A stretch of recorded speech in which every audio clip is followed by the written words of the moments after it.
ITR 2 and ITR 3 forms department द्वारा issue अभी तक नहीं किए गए हैं। काफ़ी क्लाइंट्स का कॉल आता है कि सर मेरा रिटर्न फाइल कर दीजिए। तब मैं उनको कहता हूँ कि सर आपकी सैलरी की इनकम है, साथ में शेयर मार्केट भी आपने कुछ ट्रांजेक्शन किया है, तो आपके ऊपर सर ITR 1 फॉर्म एप्लीकेबल नहीं है, आपके लिए ITR 2 फॉर्म एप्लीकेबल है। और ये फॉर्म अभी डिपार्टमेंट के द्वारा अभी तक इशू नहीं किए गए हैं। ये जो वीडियो मैं रिकॉर्ड कर रहा हूँ वो मैं 3 जुलाई 2025 को मैं ये वीडियो रिकॉर्ड कर रहा हूँ। तो इस पर क्लाइंट का बोलना होता है कि सर फॉर्म कब आएंगे। तो मेरा उनका मस्ती मजाक में ये आंसर होता है कि ये सर आपको डिपार्टमेंट से पूछना चाहिए।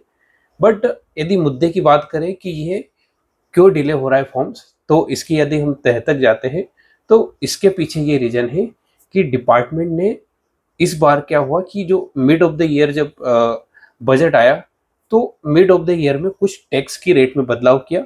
शॉर्ट टर्म कैपिटल गेन की जो रेट है उसमें कुछ चेंजेस किए। तो 23 जुलाई 2024 के बाद से जो ट्रांजेक्शन्स थे, जो शॉर्ट टर्म कैपिटल गेन थे, तो उस पर 20% रेट किया गया।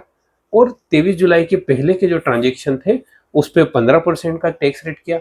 तो इस तरह के कुछ बदलाव है, उसको जब सिस्टम में उनको फिट करना है, जो इस तरह से अगर इजी लैंग्वेज में समझे कि जो फॉर्मूले में फिट करना है ऑनलाइन, जो यूटिलिटी में फिट करना है, शायद से इस तरह के कुछ जो चेंजेस करने पड़ रहे हैं उनको मिड ऑफ द ईयर में, उसके कारण शायद टेक्निकल कुछ डिफिकल्टी आ रही है।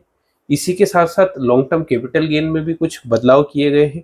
विद इंडेक्सेशन कुछ अलग रेट है, विदाउट इंडेक्सेशन कुछ अलग रेट है। तो अभी हम रेट के बारे में ज़्यादा डिटेल में चर्चा नहीं कर रहे हैं। तो कुछ जो टेक्निकल चेंजेस किए हैं और मिड ऑफ द ईयर के कारण जो चेंजेस किए गए हैं, उसके कारण जो है कंपटीशन में काफ़ी सारे जो है वो चेंजेस भी हो जाते हैं।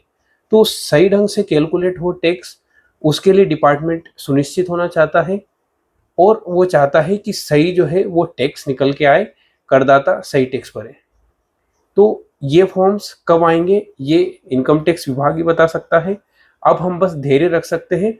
इसके साथ ही डिपार्टमेंट ने जरूर 15 सितंबर 2025 इसकी टैक्स रेट कर दी है।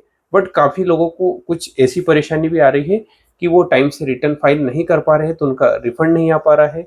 कुछ लोगों को लोन लेना है और उनको जिससे इस साल का लेटेस्ट ITR सबमिट करना है, बट वो सबमिट नहीं कर पा रहे। तो कुछ प्रैक्टिकल चैलेंजेस जरूर है, बट हम आशा करते हैं कि डिपार्टमेंट द्वारा जल्द ही ITR के फॉर्म्स आ जाएंगे